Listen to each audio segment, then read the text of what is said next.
Hello guys, good morning. Welcome back to my new blog. আশা করছি তোমরা সবাই ভালো আছো আর আমিও ভালো আছি। তো এখন তো প্রায় 8:30 বেজে গেছে আর আজকে ব্লগটা আমি এখন থেকেই শুরু করছি। আর দেখো, সকালবেলা আমি অনেকগুলো বেড কভার টাভার ওগুলো ধুয়ে দিয়েছি, পুরোনো বেড কভার গুলো এগুলো। তো এর আগে অনুষ্ঠানে ইউজ করা হয়েছিল, কিন্তু তখনও ধুয়ে দিয়েছিলাম। তখন এখন ধুয়ে রেখে দিয়েছি। তারপরে মা বলছে কয়েকটা বেড কভারে নাকি তেল চিটে ভাবটা রয়ে গেছে, তো সেগুলো আবার আজকে আমি ধুয়ে দিলাম। আর আজকে তো মা বাবা দুজনেই একাদশী, তো আজকে সকালে রান্নার কোনো চাপ নেই, তো আমিও একটু রিল্যাক্সেই আছি। স্নান করতে করতেও বেশ দেরি করেই করেছি আজকে। অন্যদিন তো আরো তাড়াহুড়া করি, কিন্তু আজকে যেহেতু রান্না বান্না নেই, তো আমারও কোনো চাপ নেই, রিল্যাক্সে আছি। কিন্তু দেখো, আজকে এক ফোঁটা রৌদ্রও নেই, চারিদিকে শুধু ঘন কুয়াশা। রৌদ্র থাকলে কিন্তু সকালবেলা ছাদে আসলে বেশ ভালো লাগে, কিন্তু এই কুয়াশার মধ্যে কি আর এখানে বসে থাকতে ইচ্ছে করবে বলো? এখন তো সেই নিচেই চলে যেতে হবে, আর ঘরে গিয়ে বসে থাকা ছাড়া এখন আর আমার কোনো কাজ নেই। ঠাকুমাকে চা করে দিলেই আমার সকালের কাজ শেষ। মা এদিকে পুজো দিয়ে মানে মালা নিচ্ছে মনে হয়, এখন পুজো দেওয়া হয়ে গেছে, আমি প্রসাদ নিয়ে নিয়েছি আজকে। আমার এই ব্লগ ভিডিওগুলি যদি তোমাদের ভালো লেগে থাকে তাহলে অবশ্যই লাইক আর বেশি বেশি করে শেয়ার করো, কমেন্ট করো। আর যারা তোমরা আমার চ্যানেলে নতুন, তারা অবশ্যই আমার চ্যানেলটাকে সাবস্ক্রাইব করে আমার পাশে থেকো। তো চলো, ব্লগটা শুরু করে দিয়েছি, তোমরা সঙ্গে থাকো, ব্লগটা দেখতে থাকো, আশা করি ভালো লাগবে। আজকে সকালে বেশ ভালোই পরিশ্রম করে নিলাম। তো বেড কভার গুলো ধুতে গিয়ে বেশ ভালোই পরিশ্রম হয়েছে, আর ঠান্ডার মধ্যে এগুলো ধোয়া বেশ কষ্টকর। তো তারপরে আমি ঠাকুমার জন্য চাটা বসিয়ে দিয়েছি। আর আমি কিন্তু চায়ে একটু লবণ ইউজ করি, দুধ চা হোক লাল চা, লাল চাই একটু বেশি। তো ঠাকুমা তো দুধ চাই খাবে, লাল চা খেতে চায় না খুব একটা, আগের থেকে অভ্যাস ঠাকুমার দুধ চা খাওয়া। আর জানো তো, সংসারের এমন কিছু কাজ আছে, ডেইলি কাজ, যেগুলো করতেই হবে তোমাকে। হয়তো অনেক সময় বিরক্তি এসে যায়, কিন্তু না, সেই বিরক্তিটাকে কাটিয়ে যখন সেটা ভালো লাগায় পরিণত হবে, তখনই কিন্তু কাজটা অনেকটা ভালো আর সুন্দর মনে হবে।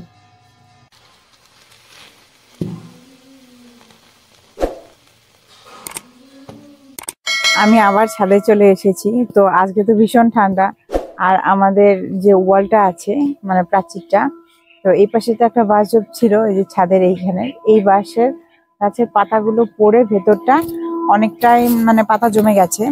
তো ওটা মা আরো পরিষ্কার করতে চেয়েছিল কালকে, কিন্তু কালকে ও আবার বলে না, আমি আজকের কথা বলেছি যে আজকে করে দেবো। তারপরে আজকে এত ঠান্ডা, আমি তো ভেবেছিলাম যে প্রথমে করবেই না। তো ঘরে গিয়ে দেখি ঘুমের থেকে উঠে পড়েছে, তখন আমি যখন ব্লগটা স্টার্ট করেছিলাম।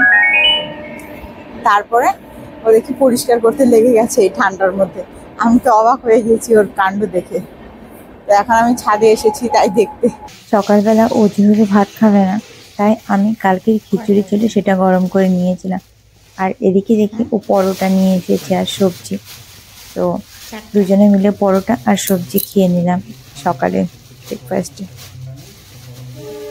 না খিচুড়ি নিবে না এখান থেকে? না, তাহলে তুমি নাও, আর আমি একটা নিচ্ছি। না, দুইটা পরিতে হয় না, অনেক কাজ করতে হবে সকালে। খাবা আজকে, খাবা। আর আমার চোখ মুখ দেখতে পাচ্ছ ফুলে গেছে সকালের খাওয়া দাওয়া করে। বাইরে আজকে এত পরিমাণে কুয়াশা পড়েছিল, বাইরে বসে থাকতে আর ইচ্ছে করছিল না।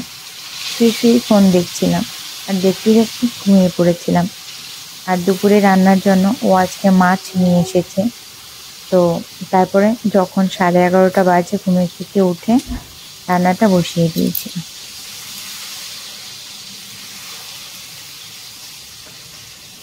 আর প্রতিদিন যখন আগে আগে রান্না হয়ে যায়, ফোন করি। প্রতিদিন তো মাও রান্না করে, আমি একটু সবজি টবজি কেটে মাকে হেল্প করে দিই, তখনও দেরি করে আসে। আর আজকে ও 11:15টার মধ্যে চলে এসেছে, বলছে রান্না হয়নি। আমি বললাম তুমি এত তাড়াতাড়ি চলে এসেছো? বলে হ্যাঁ, আর আজকে ঠান্ডাও খুব একটা, তাই দেরি করেনি ও। তো তারপরে একা একা যেহেতু রান্না করছি, তো সব ভিডিও করা তো সম্ভব না। ওদিকে আমি মাছ ভাজা করতে করতে সবজি টবজি সব কেটে রেডি করে নিয়েছিলাম। আর আজকে রান্না করছি মাছের ডিম, আর অল্প তেল ছিল সেটা দিয়ে বেগুন দিয়ে একটা অল্প ভাজা করছি। আর এখানে আলু, বেগুন, সিম আর কফি দিয়ে একটা মাছের ঝোল করব। আর কিছু করব না, আজকে দুজনেই খাবো, তো এই দুটো সবজি করব।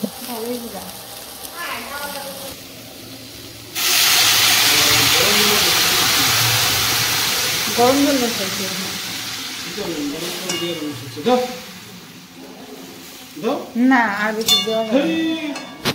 সব সবজি সেদ্ধই, সেদ্ধ থাকলে কি জল ছাড়া খাওয়া কি দিয়ে? জল ছাড়া খাবা কি দিয়ে? সবজি দিয়ে খাবা। জল না হলে হবে, মশলা দিয়ে না হয়ে যাবে।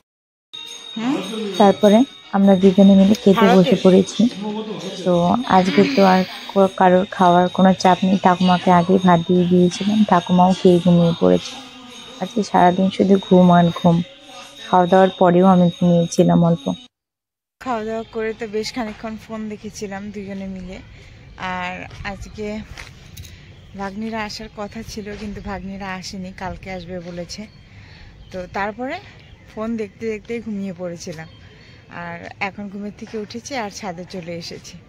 কিন্তু ছাদে বেশ ঠান্ডা হাওয়া দিয়েছে, এখানে বেশিক্ষণ থাকাও যাবে না, ঠান্ডা লাগছে ভীষণ।